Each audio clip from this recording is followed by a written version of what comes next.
జగ్గంపేటలో ఇల్లు లేని పేదలకు ఇళ్ల స్థలాలు ఇవ్వాలని ఆంధ్రప్రదేశ్ రైతు కూలీ సంఘం రాష్ట్ర కార్యదర్శి కర్ణాకుల వీరాంజనేయులు డిమాండ్ చేశారు. జగ్గంపేట కాపు కళ్యాణ మండపం వద్ద పేదలతో కలిసి ఆయన నిరసన కార్యక్రమం చేపట్టారు. 10,000 అద్దెలు కట్టడానికి చాలా ఇబ్బందులు పడతా ఉన్నారు. ఇక్కడ జగనన్న కోనలో స్థలాలు ఇచ్చారు అంటే అధికార పార్టీకి అనుకూలంగా ఉన్న వాళ్ళకి ఇచ్చారు తప్ప సామాన్యులకైతే అందులో కూడా ఇళ్ల స్థలాలు ఇవ్వలేదు. మేము ఎక్కడైతే ఈ కాపు కళ్యాణ మండపం దగ్గర మీటింగ్ పెట్టామో అక్కడ దాదాపు లేదంటే 20-30 ఎకరాల భూములు ఉన్నాయి. అందులో మేము తలకో 3 సెంట్లు ఇవ్వాలనేది మా డిమాండు.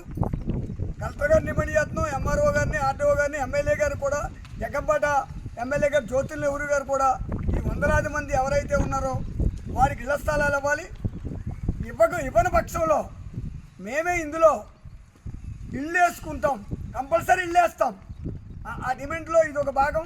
ఇప్పుడు జగనన్న కాలనీలో కూడా ఒక్కొక్కరికి 6 స్థలాలు, 3 స్థలాలు, 10 స్థలాలు, 20 స్థలాలు ఉన్నాయి. కొంతమందికి రాజకీయ పార్టీలో ఉన్న వాళ్ళకి 20 స్థలాలు, 50 స్థలాలు కూడా ఆక్రమించుకున్న వాళ్ళు ఉన్నారు అందులో. కాబట్టి అవన్నీ సమగ్ర దర్యాప్తు జరిపించి అందులో 300 స్థలాలు ఇప్పుడు ఖాళీగా ఉన్నాయి.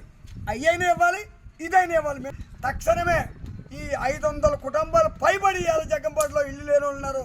వీళ్ళందరికీ ఆంధ్రప్రదేశ్ రైతు కూలీ సంఘం రాష్ట్ర శాఖ, జిల్లా శాఖ అండగా ఉంటుంది. అలాగే విద్యార్థి సంఘం కూడా వారికి అండగా ఉంటుందని భావిస్తున్నాం.